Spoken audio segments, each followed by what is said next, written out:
Filha de Deus, seja bem-vindo mais uma vez. Estamos aqui ao vivo, direto da Igreja Central de Presidente Dutra, para levar até você uma mensagem maravilhosa da Palavra de Deus. Pastor Jonatas, olá, pastor, seja bem-vindo mais uma vez. Dê o seu cordial boa noite aos nossos amados ouvintes. Okay. Boa noite, pastor. Boa noite. Boa noite a nossos amados ouvintes, aqueles que nos assistem, que todos sejam bem-vindos. E hoje nós esperamos que o Espírito Santo, como sempre, nos ilumine, nos use, para que possamos compreender as suas verdades, as verdades de Deus contidas na sua palavra. E hoje nós iremos ter um tema muito especial, pastor. E hoje nós iremos aprender qual foi o plano que Deus criou para resgatar Adão no momento em que ele caiu. É um tema muito importante. Ontem nós vimos a guerra, que houve lá no céu. Vimos que Satanás foi atirado para a terra e etc. Mas e aí ficou aquela pergunta, e aí? Deus cruzou os braços e disse, olha, Satanás está aí na terra com vocês, aí vocês se viram com ele. Foi assim? Não foi assim? O tema de hoje é realmente muito importante, hein? E nós esperamos que você acompanhe aí, tá bom? Pastor, okay. Que Deus lhe use, que o Senhor te abençoe agora na transmissão da mensagem. Pastor Jonatas, agora com vocês e a mensagem da Palavra de Deus. Ok, pastor, obrigado. Como ontem nós estudamos esse tema muito importante, que foi sobre a origem do mal, que tudo começou. Mas antes de irmos para esse tema, para sabermos qual foi o plano que Deus criou para resgatar o homem, antes vamos fazer uma oração. Pedimos que você feche seus olhos onde você está e vamos fazer uma oração. Amantíssimo Deus, grandioso Pai, muito obrigado, Senhor, porque estamos aqui mais uma vez. Muito obrigado também pela companhia dos nossos amados irmãos, amigos que nos assistem. Que o Teu Espírito Santo mais uma vez fale ao nosso coração através da Tua palavra. Pedimos que o Senhor nos ilumine para que possamos compreender as Tuas verdades. E que o tema de hoje, que é um tema relacionado a decisões, que nós possamos tomar a decisão sincera de decidirmos ao Teu lado. Seja conosco, dá-nos a Tua paz e o Teu perdão, em nome de Jesus. Amém. Como ontem nós aprendemos que no céu houve uma batalha. Essa foi a maior batalha de todos os tempos. Foi uma batalha onde olhos humanos não conseguiram enxergar. Interessante, queridos, que no momento em que Satanás se rebelou no céu, então agora ele a criar inimizade ali contra Deus, fazendo o quê? Ensinando, apresentando, fazendo um falso comércio de Deus, de que Deus queria as coisas só para ele. E nesse momento então ele começou a ir de anjo em anjo, e assim trabalhando de forma individual, e levou então a terça parte dos anjos a acreditarem em suas mentiras. Queridos, naquele momento o céu se dividiu. Um grupo de anjos ficaram a favor de Satanás, outro grupo ficou a favor de Deus. E o interessante é que naquele momento eles tiveram que tomar decisões. Decisões que traçariam o seu destino eterno. Hoje nós estamos nesse grande conflito. E o que temos que fazer? Nós temos também, assim como os anjos, nós precisamos tomar uma posição. E a posição que devemos tomar, a decisão que devemos tomar é de estar ao lado de Deus. Naquele dia, os anjos traçaram o seu destino eterno. Aqueles que ficaram a favor de Deus estão salvos para sempre. Aqueles que ficaram contra Deus estão perdidos para sempre. E essa batalha, então, ela passou para a terra. E quando então Deus, ele veio, criou todo este mundo, tudo isso depois da queda, então o céu ficou uma lacuna. Deus agora vem e cria este mundo. E agora, queridos, o grande conflito agora é transferido para a terra. E agora, como nós aprendemos, lá no jardim do Éden, após o homem pecar, Deus põe em execução o seu plano. E esse plano foi depois trazido ao povo de Israel. E esse plano foi conhecido, que era o plano de salvar o universo, o plano de salvar o homem. Agora, uma coisa interessante, queridos. Como já falamos sobre a queda de Lúcifer, as decisões que os anjos tomaram, decisões que traçaram seu destino eterno, agora nós vamos fazer agora uma retrospectiva na história, a história da queda. Deus então disse para Adão e Eva, disse: olha, vocês podem comer de todas as árvores do jardim, todas elas vocês podem comer, de todos os frutos, menos de um fruto. Porque no dia em que deste fruto vocês comerem, nesse dia vocês vão morrer. Interessante, queridos, que Adão e Eva comeram do fruto. E Adão morreu 930 anos depois. Muito tempo depois, então Adão, ele morre. 930 anos depois, Adão morreu. Agora a pergunta é, mas Deus falou que era no dia. A pergunta é, Deus mentiu? Será se Deus se equivocou? Ou o que Deus fez para que Adão e Eva não morressem naquele dia? Como vocês podem ver o texto, Gênesis capítulo 3, versículo 21, apresenta aí a solução. Diz que Deus fez vestimentas de peles para Adão e a sua mulher e os vestiu. Então agora vamos parar e analisar. Se Adão e Eva, ao pecarem, perderam a glória de Cristo, a roupa que eles tinham como uma proteção, eles perderam. E agora estavam nus, buscaram folhas para se cobrir, mas logo essas folhas também iriam secar, estariam nus novamente. Agora o que Deus fez? Deus faz roupas feitas de vestimenta, ou seja, feitas de peles de cordeiro. Faz vestimenta para Adão. Agora a pergunta é, para que essa pele fosse arrancada, para que essa pele servisse para ser uma roupa, para fazer roupa, é claro que esse animal, da qual a pele foi arrancada, tinha que morrer. Não poderia arrancar, é claro, a pele do animal, o animal vivo, o animal teria que morrer. E nesse momento então, Adão agora vem e traz, ou seja, e faz esse sacrifício. Deus agora apresenta a solução. Agora você pode estar pensando, e Satanás?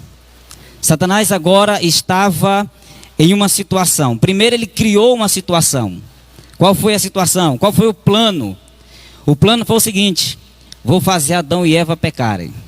Se Adão e Eva caírem e Deus os matar, eu estou com a razão de que ele é um Deus ruim, é um Deus carrasco. Se Deus perdoar Adão e Eva, ele também terá que me perdoar. Ele precisa me perdoar porque eu também pequei. Para Satanás o plano era infalível. O plano era infalível. Mas o que acontece então, queridos, é que Satanás esqueceu de uma coisa, de que Deus nunca é pego de surpresa. Deus já tinha o plano. E qual era o plano? Era a morte de um cordeiro, que representava Jesus Cristo, que viria morrer mais ou menos 4.000 anos depois. E agora, o que acontece, queridos, é que esse cordeiro agora morre. E Adão, através da morte do cordeiro, Adão agora, ele consegue receber o perdão. Após a morte do cordeiro, Adão e Eva receberam o perdão. Por quê? Porque aceitaram a morte desse animal. E esse cordeiro está no livro de Apocalipse, capítulo 13, versículo 8. Apresenta que lá na fundação do mundo, lá no começo ainda, um cordeiro morreu. Queridos, alguns dizem assim, alguns pensam o seguinte, que quando Deus falou que no dia que eles comessem, nesse dia eles iam morrer, muitos imaginam que era uma morte espiritual. Mas eu quero deixar algo bem claro para você. Quando Adão e Eva comeram do fruto, eles já estavam mortos espiritualmente. No momento em que eles duvidaram de Deus, no momento em que eles duvidaram da palavra de Deus, eles morreram espiritualmente. E agora então, quando comeram do fruto, aí foi só a queda. A morte que Deus falou que eles iriam passar, se desobedecessem, era exatamente a morte física. A morte. Mas agora o que aconteceu? Deus traz um cordeiro. O cordeiro estava por ali pastando, alegre, contente com os demais. E de repente agora esse cordeiro inocente, ele é trazido Para quê? Para dele ser feito um sacrifício, para salvar o pecador. Quem deveria morrer? Adão e Eva. Eles deveriam morrer. Mas alguém nesse momento tomou o lugar dele. E nesse momento então, Adão faz ali o sacrifício. Adão mata o animal. E pela primeira vez, Adão vê a morte. Pela primeira vez ele vê aí um ser morrendo. Eu tenho certeza, queridos, que ele chorou amargamente, em saber que agora a morte, o sofrimento, a dor iria entrar no mundo por culpa dele. Mas Adão estava arrependido. E Deus então, mediante esse cordeiro, resgatou Adão e Eva. Agora o plano de Satanás. Satanás agora foi pego de surpresa. Ele criou uma situação e ele mesmo foi pego de surpresa. Por quê, queridos? O diabo dizia: se Deus perdoar, tem que me perdoar. Se Deus matar, eu estou com a razão. E nesse momento, algo que ele não esperava é que o substituto do homem para perdão do pecado seria exatamente a pessoa de Cristo. Nesse momento, então, o cordeiro morre. O pecado de Adão e Eva é perdoado. E agora Satanás está em uma situação. Qual é a situação? Para que ele também recebesse o perdão, ele precisaria tomar a decisão. Qual era a decisão? Aceitar a morte desse cordeiro. E eu pergunto, querido amigo, Satanás aceita a morte de Cristo? Satanás gosta, aprecia o sangue de Cristo? Não. Satanás não aprecia o sangue de Cristo. Satanás odeia o sacrifício de Cristo. E por isso, mais uma vez, perdeu a batalha. Perdeu no céu, veio para a terra, perdeu aqui na terra. E agora então, Cristo, mais uma vez, sai vitorioso. E agora então, queridos, eles saem do jardim. Adão e Eva, eles são expulsos do jardim. E a partir dali, começa então um sistema sacrificial. Durante muitos anos, o povo de Deus, os filhos de Deus, fizeram esse sacrifício como um cheque pré-datado. É isso mesmo, um cheque pré-datado. Eles faziam sacrifício com a esperança de que muito em breve Jesus Cristo ia vir e ia dar a própria vida para redimir eles e também os demais do pecado. E agora, queridos, quando nós podemos ver todo esse sistema de sacrifício de animais, nós podemos ver quando Noé saiu da arca. Noé, aí capítulo 8 de Gênesis, quando Noé sai da arca, a primeira coisa que ele faz é um sacrifício. Toma de animais limpos e agora faz um altar e aí ele faz um sacrifício. Mas na frente nós podemos ver a história de Abraão. Abraão, ele era um nômade, andava. E quando ele andava, sempre fazia sacrifícios. Interessante que eu fico imaginando as pessoas, quando passava, via aí um altar de pedra e dizia: olha, aqui passou um verdadeiro adorador do Deus de Israel, do Deus Altíssimo. E é interessante que, à medida que ele ia avançando, ele ia sendo fiel a Deus, ia fazendo os sacrifícios, e assim os seus pecados iam sendo perdoados. Eles fizeram esse sacrifício com a esperança de que um dia o verdadeiro cordeiro ia vir. Ou seja, queridos, todo o plano da salvação, ele é baseado unicamente na graça. No Antigo Testamento, foi pela graça. Alguns imaginam que não, o Antigo Testamento, o plano era outro para salvar. Não. Nós podemos ver no cordeiro no Jardim do Éden, se Adão não toma a decisão, se Adão não mata o cordeiro, se Adão não se arrepende, o que aconteceria com ele? Ele teria morrido eternamente. Então o plano da salvação sempre foi mediante a graça. Tanto foi no Antigo Testamento quanto agora na era cristã. Sempre foi pela graça. E agora então, um dia Deus chamou então um homem, Moisés, e diz o seguinte: Moisés, vocês vão fazer um santuário. Eu vou agora habitar no meio de vocês. O povo andava. E por onde andava o povo fazia sacrifício, mas agora Deus queria estar no meio deles. Agora a nação havia crescido, o povo agora era numeroso, e Deus queria, não, Deus disse: agora eu vou morar no meio de vocês, e vocês vão fazer uma casa para mim, para que eu possa estar continuamente entre vocês. E agora então, Moisés, uma vez que ele fala com Deus no Monte Sinai, Deus deu então para Moisés a lei de Deus, é claro, os 10 mandamentos, o seu caráter. Os 10 mandamentos mostram quem é Deus e como é Deus. Deus é amor, Deus é justiça. Mas também Moisés recebeu uma outra lei, que era a lei cerimonial. Essa lei cerimonial, ela estava basicamente repleta de sacrifícios, de festas, cerimônias, coisas cerimoniais. Isso seria apenas por um período de tempo, até o verdadeiro significado desta festa, deste ritual, chegasse, que foi a pessoa de Cristo. Então, haviam 2 leis. Havia a lei cerimonial, que Deus escreveu com seu próprio dedo, e também havia a lei, ou seja, a lei moral, que Deus escreveu com seu próprio dedo, e a lei cerimonial, que aí Moisés agora escreve, transcreve então, e leva para o povo, e apresenta ao povo como um meio para salvar. Queridos, a lei de Moisés era uma bênção.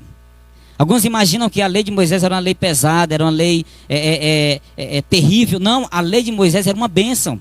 Já pensou, o ser humano pecava, mas nesse momento, para que ele não morresse, quem entrava? A lei de Moisés entrava e amparava, e ele não morria. Quando ele pecava contra os 10 mandamentos, a lei que Deus escreveu com seu próprio dedo, o que tinha que fazer? Ele tinha que morrer. O salário do pecado é a morte. Mas nesse momento entrava a lei de Moisés e não deixava ele morrer. A lei de Moisés era uma bênção, mas ela teria apenas os seus dias, podemos dizer, estavam traçados. Os dias dessa lei estavam traçados. E agora, queridos, algo interessante é que nesse santuário agora, Deus disse: olha, vocês vão fazer um santuário, eu vou morar no meio de vocês. E como funcionava todo esse sistema? Aqui nós podemos ver como era que Deus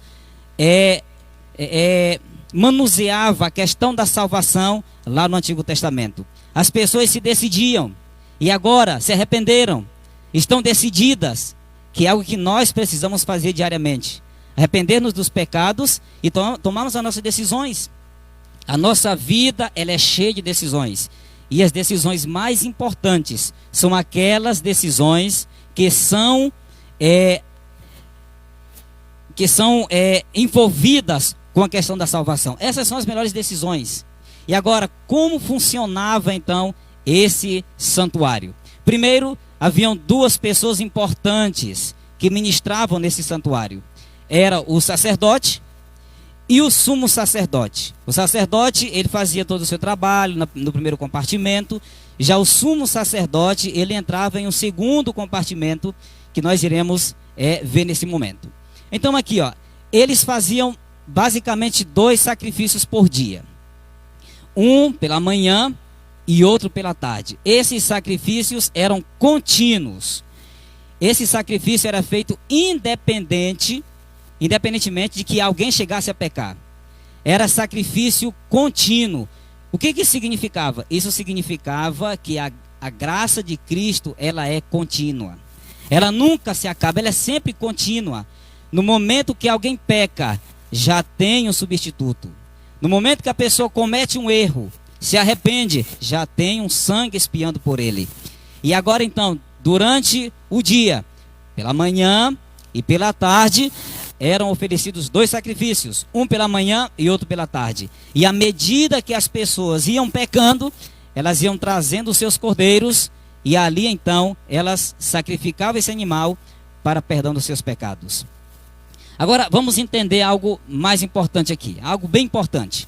Como você pode ver na imagem, aqui havia um pátio, essa área que está dentro do muro, esse era um pátio.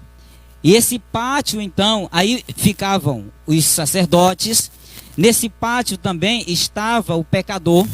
E se você perceber, essa tenda que está dentro dessa parte cercada, essa tenda era exatamente o tabernáculo. Aí era onde Deus se manifestava. Era aí dentro desse tabernáculo, era onde era levado o sangue todos os dias para expiação dos pecados.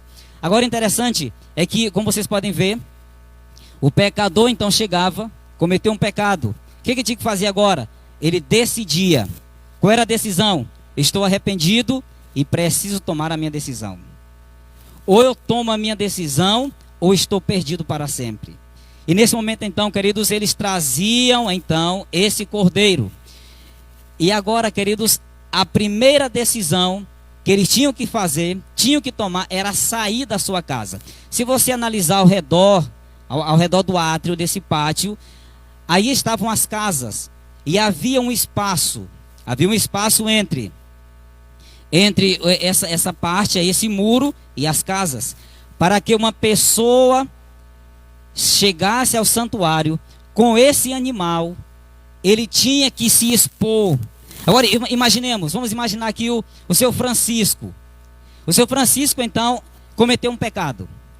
E agora, então, o que ele tinha que fazer? Tinha que trazer o cordeiro. Um cordeiro sem mancha, um cordeiro sem defeito, porque representava Cristo. E agora, o que ele tinha que fazer? Quando ele chegava aí nessa área ao redor do santuário, não havia nenhuma casa. Não havia árvore, não havia nada. Estava agora somente ele, o animal, e todo mundo olhava para ele. Aí, queridos, entra a humildade. Aí entra a minha humildade, a sua humildade. Nós então, para tomarmos as nossas decisões, nós precisamos ser humildes. Precisamos reconhecer que somos pecadores. Agora, esse homem saindo da sua casa, o vizinho olhava e disse: olha, o seu Francisco cometeu um pecado. Por quê? Porque ele vai ali no meio. Olha só, ele vai com um cordeiro. E isso era a prova clara de que ele havia cometido um pecado, e de que ele havia se arrependido, e de que havia tomado uma decisão. Essa era a decisão que ia traçar o destino dele. E a decisão estava ali, era apresentar um cordeiro como sacrifício. Queridos, não há outra opção. Não existe um outro meio de salvação. O único meio de salvação é a pessoa de Cristo. Hoje muitos buscam aí a saída no dinheiro. Muitos buscam a salvação aonde não existe. A única salvação está em aceitar, em se decidir ao lado de Cristo. Talvez esteja falando com alguém que durante a sua vida tentou de todas as formas resolver o problema. Tentou de todas as formas amenizar a dor na consciência. Tentou de todas as formas resolver o seu problema. Não existe outra saída. A única saída é a pessoa de Jesus Cristo. É tomar a decisão ao lado dele. E agora, queridos, quando ele matava o animal, o sacerdote entrava no lugar santo. E aqui no lugar santo, ele fazia aí essa intercessão com o sangue do animal. E essa cortina e outros objetos que estavam aí ficavam sujos com sangue. Isso significava que o pecado tinha sido transferido para esse santuário.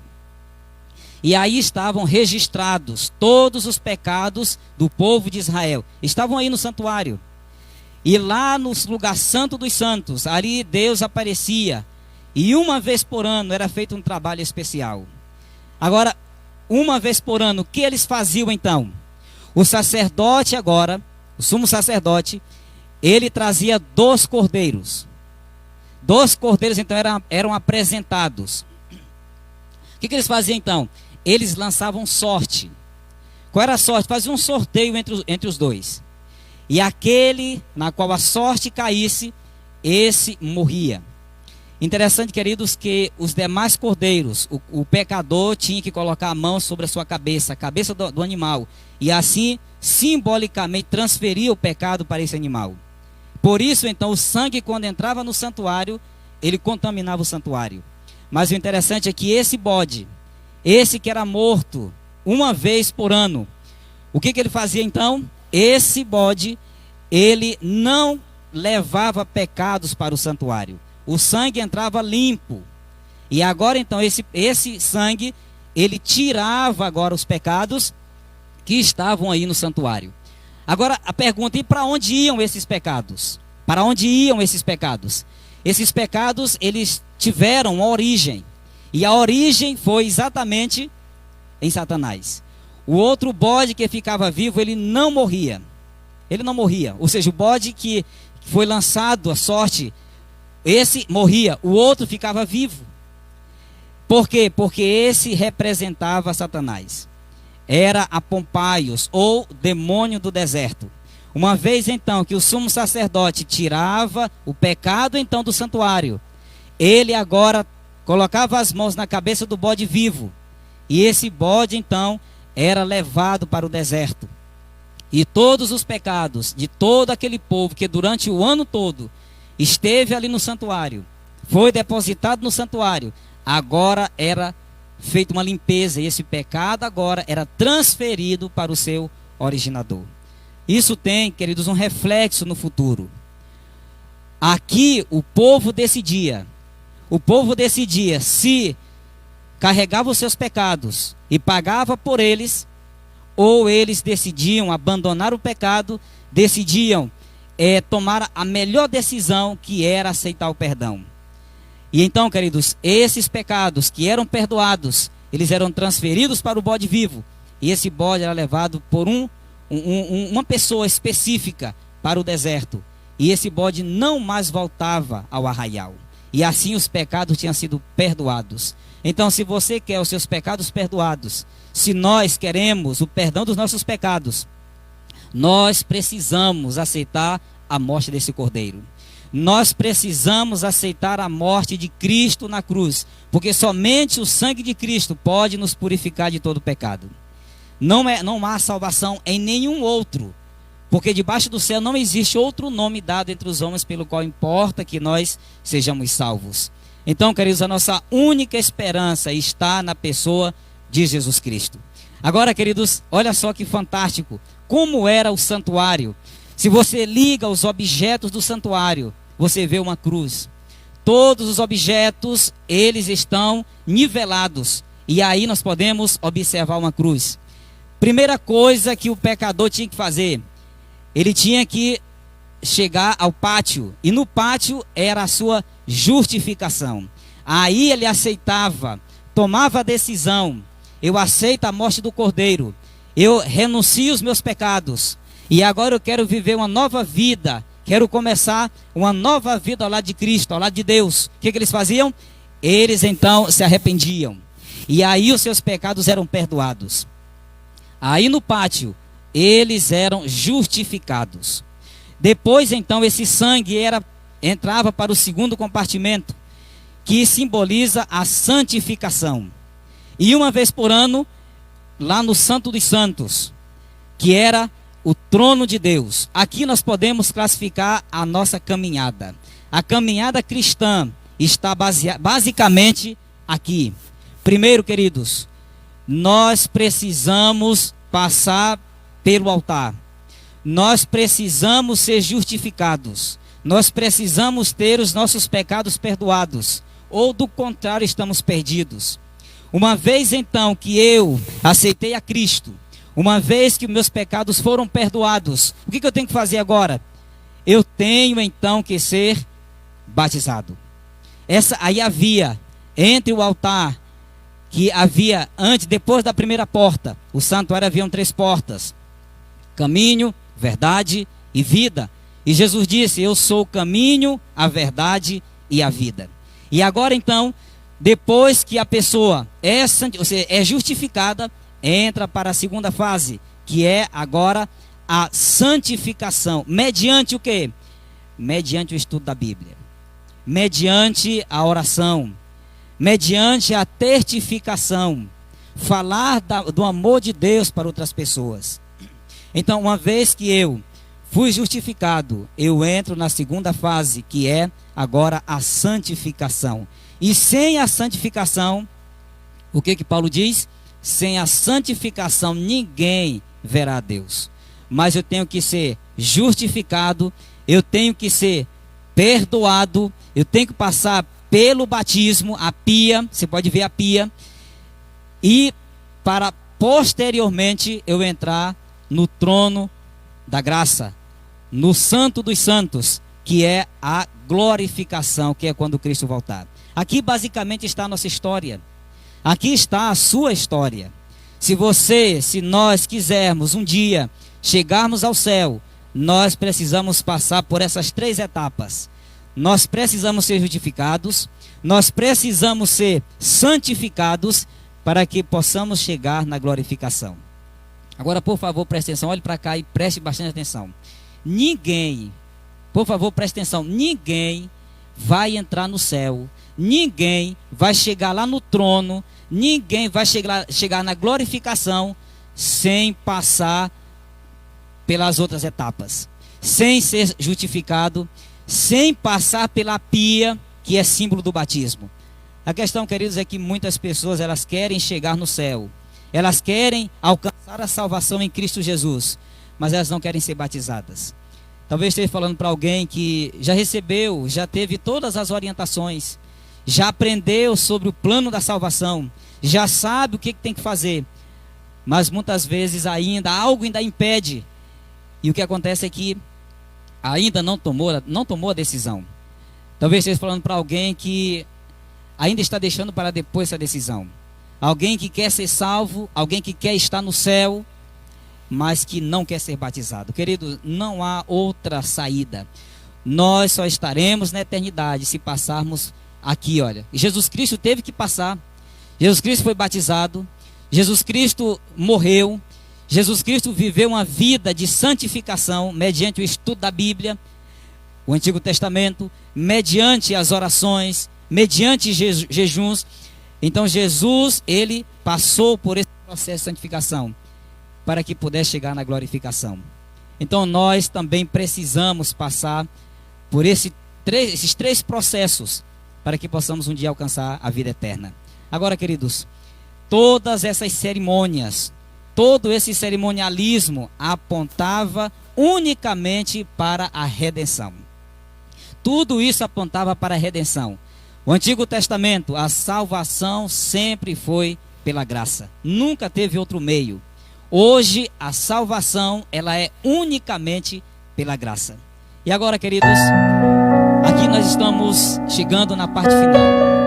E eu quero, nesse momento, fazer a sua memória voltar ao princípio. Aqui nós vemos um cordeiro. Aqui nós vemos a imagem de Cristo na cruz.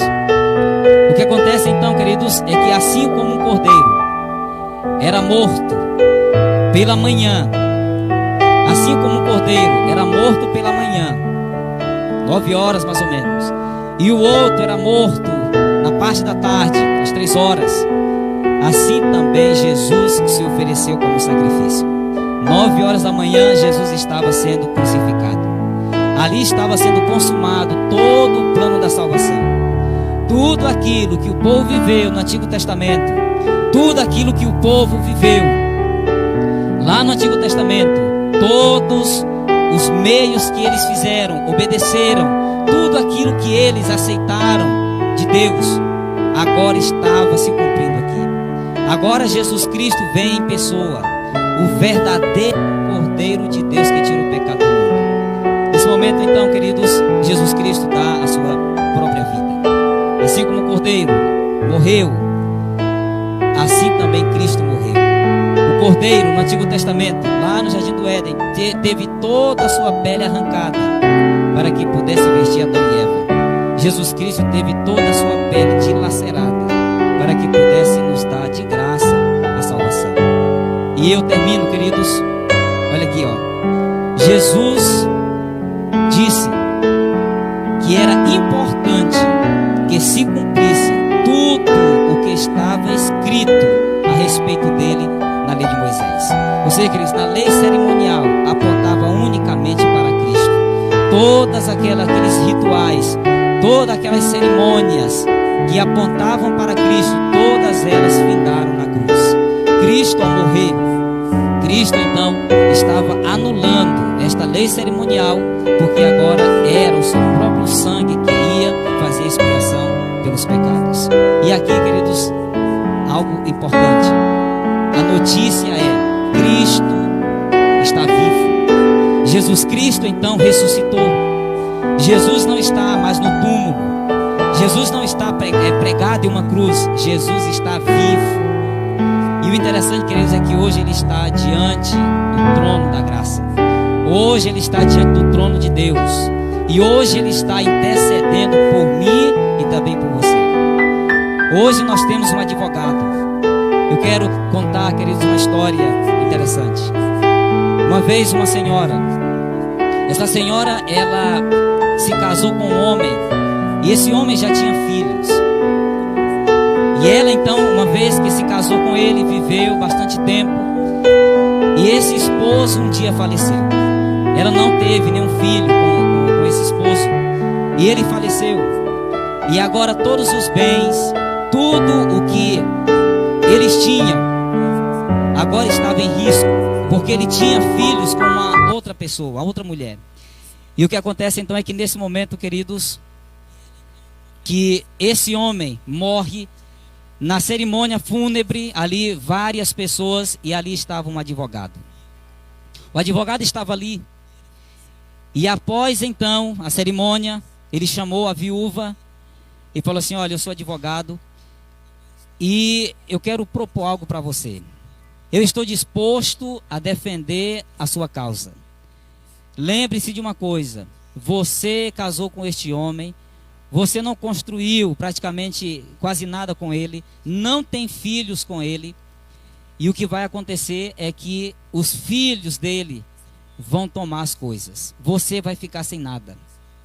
E ela, um pouco assim, disse: olha, isso não vai acontecer. Aqui todos, nós nos damos muito bem, nos respeitamos. Aqui está tudo tranquilo. Ele disse: mas eu posso ver que você vai perder tudo. E ela disse: não, pode ficar tranquilo, aqui eu estou segura. E aquela senhora não tomou a decisão importante, que era acatar os conselhos daquele advogado. Mas mesmo assim, como um bom advogado, ele tirou uma tarjeta, um cartão, e entregou para ela. E disse: olha, aqui então está o meu número, aqui está o meu contato. Se caso você precisar, eu estarei à disposição para lhe defender. Eu estarei à sua inteira disposição.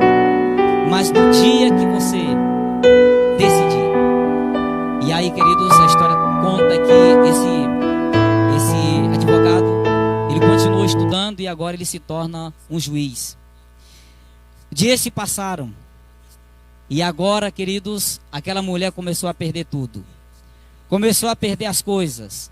Começou a perder as terras. Começou a perder os animais. Começou então a perder parte dos bens que estavam dentro de casa. E pelo jeito que as coisas iam, ela ia perder a própria casa e ia morar na rua. Os filhos estavam tomando tudo. E aí nesse momento, ela lembrou do advogado. E ela então ligou para o advogado. Ligou e disse: olha, há alguém que pode me socorrer.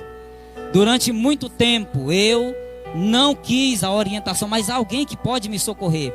E nesse momento então ela pega e liga. Quando ela liga para o advogado, nesse momento então ele atende. E ela diz: olha, eu sou a senhora que você foi na cerimônia fúnebre, no funeral do meu esposo, e agora estou precisando da sua ajuda. Eu estou perdendo tudo, já não tenho quase nada.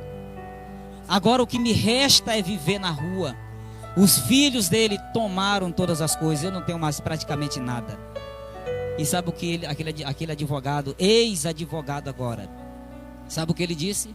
Ele disse: olha, naquela época eu era advogado. Naquela época eu estava à sua disposição. Eu esperei por tanto tempo que você ligasse, você não ligou. Você não tomou essa decisão.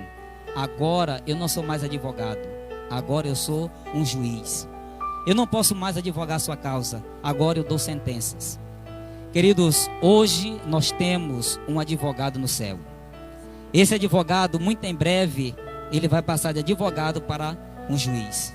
Hoje nós ainda temos a oportunidade de tomar essa decisão.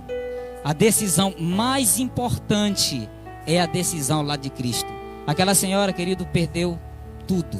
Ficou sem nada. Perdeu tudo. Nós temos tudo a ganhar se nós tão somente tomarmos essa decisão. Querido amigo que nos assiste, você é uma pessoa especial. Um dia Cristo veio por você. Se somente você tivesse cometido um pecado neste mundo, Se somente você tivesse cometido uma atrocidade, somente por você Cristo teria deixado o céu. Porque o texto é bem claro, João 3,16 diz: porque Deus amou ao mundo de tal maneira que deu o seu único filho, para todo aquele que nele crê não pereça, mas tenha vida eterna. Hoje, queridos, nós temos um advogado, e hoje ele está no santuário celestial. Muito em breve ele vai se levantar e dizer: está feito. E aí, queridos, ele tira as suas vestes sacerdotais. Ele já não faz mais intercessão, ele passa agora a ser um juiz. Então o dia de nós buscarmos a ele é hoje. Hoje é o dia de nós tomarmos a nossa decisão, a decisão mais importante da nossa vida. É a decisão que vai traçar o nosso destino eterno.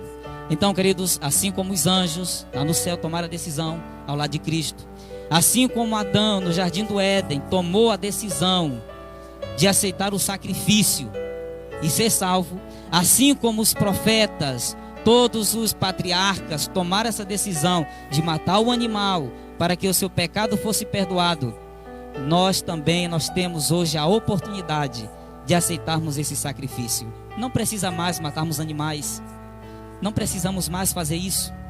Nós temos agora o sangue principal, é o sangue de Cristo. Ele é capaz de purificar todo o pecado. Então, nesse momento, eu faço um apelo ao seu coração. Hoje é o dia. Por favor, tome a sua decisão aí onde você está. Então, o que você tem que fazer é dizer: eu aceito. Por quê, queridos? Porque tudo foi por você. Tudo foi por você. Todo o trabalho feito, todo o esforço que Cristo fez foi unicamente para te salvar. Então, o que eu tenho que fazer agora? A parte mais fácil, qual é? É a minha aceitação. Eu aceito. E nesse momento eu quero fazer uma oração especial por você. Eu sei que você aceitou o sacrifício de Cristo na sua vida. Eu sei que você tomou essa decisão, porque essa é a melhor decisão que uma pessoa pode tomar. É a decisão que vai traçar o nosso destino eterno. E nesse momento eu quero que você fique de pé. Aí onde você está, fique de pé, para nós fazermos uma oração especial. Nesse momento eu quero que você feche os seus olhos e vamos fazer uma oração juntos. Nós juntos vamos fazer uma oração. Vamos estar repetindo a oração. Vou falando e você vai repetindo, porque essa é uma necessidade que nós temos. Vamos orar, feche seus olhos e repita a oração. Querido Deus, muito obrigado por este sacrifício. Muito obrigado, porque um dia Jesus Cristo veio a este mundo e com a sua morte nos resgatou do pecado. Agora te peço que me ajude para que eu possa tomar essa decisão, que é a decisão mais importante da minha vida. Pedimos o teu auxílio. De nós mesmos, nós não podemos tomar essa decisão, mas com a ajuda do teu Espírito Santo, nós seremos mais que vencedores. E o teu sangue nos purifica de todo pecado. Venha ser conosco. Abençoe cada um de nós. Abençoe a minha família. E que um dia nós possamos estar juntos de ti na eternidade. Te pedimos essas bênçãos em nome de Jesus. Amém. Parabéns pela sua oração. Então esse é o nosso desejo, é o seu desejo, é de estarmos sempre ao lado de Cristo, tomarmos as melhores decisões para que tenhamos sucesso. Que coisa, hein? Que maravilha, Pastor Jonatas, que coisa, hein? Coisa fantástica, na verdade. Você percebe que Deus não ficou de braços cruzados. Como o Pastor Jonatas mostrou para nós, Deus já tinha um plano especial. Olha, Deus nunca foi pego. O senhor falou isso ontem, né? Deus nunca foi pego de surpresa. Que coisa fantástica. Pastor, parabéns pela mensagem. Pastor. Aos amados amigos, irmãos, filhos e filhas de Deus, Deus te abençoe, viu? Agora, pastor, tem um detalhe interessante aqui para a gente encerrar. Eu queria perguntar o seguinte: e agora? Qual será o tema de amanhã? assim, ou seja, nesse mesmo momento, eu quero aproveitar e te fazer também uma pergunta. É pergunta contra pergunta. Uma pergunta. Depois, como os amigos já podem ver o tema de amanhã, tá certo? Vocês podem ver. Já está na tela. Já está na tela o tema de amanhã. Já está na tela. Olha que coisa interessante, hein? Isso. Agora a pergunta. Uma vez que Cristo resgatou o homem, Cristo então deixou o homem aí, agora você está livre. Você está livre. A pergunta é, e Deus deixou o homem livre, mas assim, pode fazer qualquer coisa, não ficou nada assim para orientar. Porque alguns dizem, não, mas uma vez que eu fui salvo pela graça, então agora eu sou livre. Eu posso fazer o que eu quero porque eu sou salvo pela graça. Mas será se foi realmente assim que aconteceu? Existem algumas coisas, o estimado filho e filha de Deus, deixa ele falar, olha aqui nos meus óculos, presta atenção, hein? Presta atenção. Olhe nos meus óculos. Ei, Dona Maria, olha aqui nos meus óculos. Pare aí, presta atenção, hein? Nós somos salvos unicamente pela graça. Isso é verdade. Eu posso fazer o que eu quiser da minha vida. Também é verdade. Só tem uma coisa, hein? Um dia nós vamos ter que prestar contas diante de Deus de todas as coisas. Agora, olha aqui na tela, ó. Presta atenção, ó. Esse aqui é o tema de amanhã. Pastor, faça aqui pra gente, olha, ó, mostrar aqui. Sabe que esse aqui, ó. Aristóteles, um dos maiores filósofos gregos da história. Do lado de lá do pastor Lamarck, um biólogo francês. Pastor, o que isso aí tem a ver com a Bíblia? Ei, a maior polêmica da história é o assunto de amanhã. Vou repetir, hein? Amanhã à noite, a maior polêmica da história desse planeta. E você amanhã à noite, se prepare, hein? Prepare, porque amanhã à noite você vai tomar uma decisão que você nunca tomou em sua vida. Está ouvindo bem? Ei, Dona Maria, olhe para cá, Dona Maria. Presta atenção. Chame o marido aí. Acorda ele aí, acorda. Tá querendo dormir já? Acorda o homem. Presta atenção, olhe para cá. Ó. Amanhã à noite, o tema será a maior polêmica da história. E nós vamos começar com esses dois homens aqui, ó. Olha bem para eles aí, ó. Aristóteles e Lamarck. E você não vai faltar, vai? Eu não vou, você vai, pastor? Não. Amanhã estaremos aqui. Estaremos aqui a partir do mesmo Com horário. certeza, e eu tenho certeza que você vai estar aqui conosco também. Bom, nós teremos agora uma última música para encerramento. Nossas irmãs vão entrar agora, cantar uma música muito bonita, muito linda. E depois nós voltaremos apenas para dar as nossas considerações finais. Vamos ouvir uma bela música, porque a música também faz parte da adoração ao Senhor. Pode vir, minha irmã, seja bem-vinda. Fique à vontade.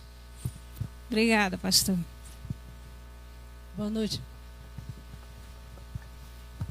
Boa noite para você que nos ouve nessa noite. Vamos cantar juntos.